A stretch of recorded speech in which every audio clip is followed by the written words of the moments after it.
साहब ने कहा कि परसेप्शन का फर्क। देखिए, परसेप्शन की बात नहीं है। इंडियन पुलिस ऑफिसर मारे गए हैं।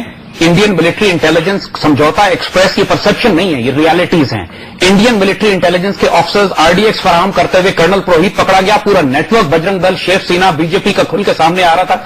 और कोई ये परसेप्शन नहीं है कि जो पुलिस ऑफिसर कुरकुरे मारा गया है उसकी बेवा ने बीजेपी से कॉम्पनसेशन पैसे लेने से इनकार कर दिया है और उनको जिम्मेदार ठहराया है। ये परसेप्शन नहीं है कि लोग मराठी बोल रहे थे। ये परसेप्शन नहीं है कि हिंदू बैंड हाथ में पहने हुए थे वो। ये परसेप्शन नहीं है कि वो हिंदी में बात कर रहे थे और हिंदी समझ रहे थे। और ये परसेप्शन नहीं है कि इसमें एक मोसाद का एंगल था। और बीबीसी की रिपोर्ट ये है कि इन लोगों ने ड्रग्स ली थी, शराब पी के गए थे, इनके बैग से शराब निकली है, ड्रग्स इनके खून में से निकली है और कोई मुसलमान इनमें से कोई हरकत नहीं कर सकता जो ये कर रहे हैं। ये परसेप्शन नहीं है, रियलिटीज हैं। और अगर इतनी बड़ी जमहूरियत और डेमोक्रेसी और रूल ऑफ लॉ है तो ला के सबूत सामने रखें। ये सब खुराफात है कि एब्सोल्यूट नॉनसेंस कि हमारे जहनों में चीज मौजूद है, क्योंकि जहनों में ही मौजूद है, इसके अलावा कुछ भी इसकी रियलिटी नहीं है। और ये इस बात पे क्यों नहीं आते हैं बार बार कि जो इंडियन मिलिट्री इंटेलिजेंस के ऑफिसर समझौता एक्सप्रेस में धमाके करते हुए पकड़े गए उनकी रियलिटी क्या है, उस पर इनका मीडिया क्यों नहीं बात करता है। Let's discuss that. ये डिस्कस करते हैं कि समझौता में किसने धमाका किया था, उसके बाद फैसला करेंगे दहशतगर्द कौन है। ये क्यों नहीं बात करते कि कर्नल पुरोहित अरबी जबान सीख रहा था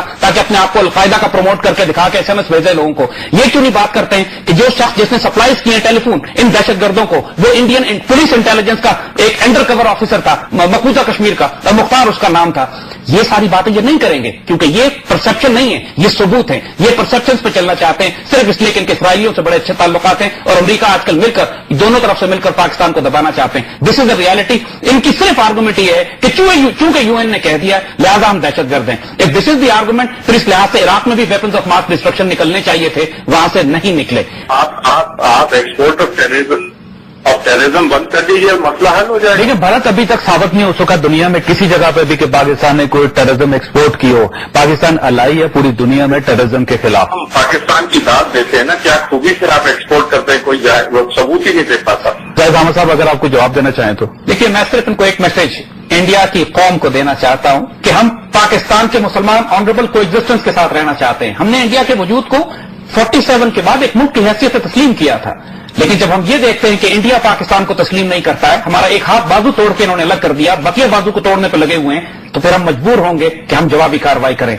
हम एक अच्छे हमसायों की तरह रहना चाहते हैं। हमारी तमाम हमदर्दियां हैं इंडिया की उन तमाम अकलियतों के साथ जो इस वक्त दलित हों, शुदर हों, नक्सलाइट्स हों, सिख हों या कश्मीरी मुसलमान हों, जो जुल्म सितम में रह रही है, बजरंग दल, आरएसएस, शेर के, और हमारी हमदर्दियां उनके साथ हैं। और अगर हमने फैसला कर लिया उनकी मदद करने का, फिर इंडियन फेडरेशन ज्यादा अरसा से नहीं बचेगी। अभी हम हमसायों की तरह रहना चाहते हैं, हमें मजबूर न करें।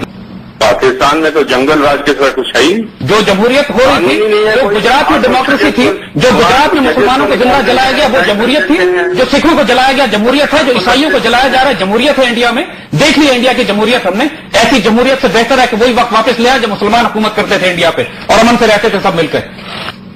पाकिस्तान में मसला हो ही नहीं सकता क्योंकि वो टेररिज्म एक्सपोर्ट कर रहा है। तो पाकिस्तान के अंदर जो दहशतगर्दी की कैंपेन हो रही है पिछले 2 साल से और हजारों पाकिस्तानी मारे गए हैं, ये पाकिस्तानी खुद कर रहे हैं क्या? क्या जो जिसके अंदर जो इंडियन और अफगान एलिमेंट्स और सीआईए के एलिमेंट्स हैं, क्या उसके अंदर सिर्फ हम खुद शामिल हैं क्या? क्या इंडिया ने कोई दहशतगर्दी पाकिस्तान के अंदर नहीं की? बलूचिस्तान लिबरेशन आर्मी को इंडिया सपोर्ट नहीं कर रहा है जो बरहमदाद, बुक्टी, काबुल और दिल्ली के अंदर बैठ के ऑपरेशन प्लान कर रहा है? किसको बेवकूफ बना रहे हैं आप? आप अगर शिकवा को भेजा भी करें तो लाजिम है शऊर। आप अपनी जो बात कर रहे हैं, आपने जो लिस्टें हमें दी हैं इस वक्त पाकिस्तान को, उसके अंदर आधे दर्जन के करीब तो सिख हैं। तो सिखों को क्यों वापस मांग रहे हैं आप? क्यों? किन सिखों को तलाश करते फिर रहे हैं? उसमें जाहिद अहमद साहब सवाल ये कि क्या सिख हमारे पास है? हमारे पास एक तो सिख है नहीं, और फिर सिखों से क्यों परेशान है आप? क्यों सिख अलग होना चाहते हैं आपकी फेडरेशन से? क्यों नक्सलाइट अलग होना चाहते हैं इंडियन फेडरेशन के साथ? जरा इन सवालों का जवाब भी दे दीजिए। ये कौन सी जमहूरियत है जिसके एक तरफ आप कहते हैं कि चूंकि दुनिया हमारे खिलाफ हो गई, दुनिया ने हमारे खिलाफ वोट दे दिया इसलिए हम मुजरिम हैं, और दूसरी तरफ आप कहते हैं कि आप जमहूरियत हैं, रूल ऑफ लॉ की बात करते हैं। किस रूल ऑफ लॉ में, किस दुनिया के कानून में बगैर सबूत के किसी को दहशतगर्द कहा जा सकता है? कौन से कानून को फॉलो करते हैं हमें यह बता दीजिए, रूल ऑफ लॉ को या जंगल के कानून को जिसके तहत जिसकी लाठी हो उसकी भैंस हो? जी भरत, आप कुछ कहना चाह रहे हैं इस पे? ये जो पाकिस्तान ने कराया है उसको पाकिस्तान को ब्लेम करेंगे ना? नहीं, कहां पे साबित कहां पे हुआ है कि पाकिस्तान ने करवाया है? यही तो सवाल है।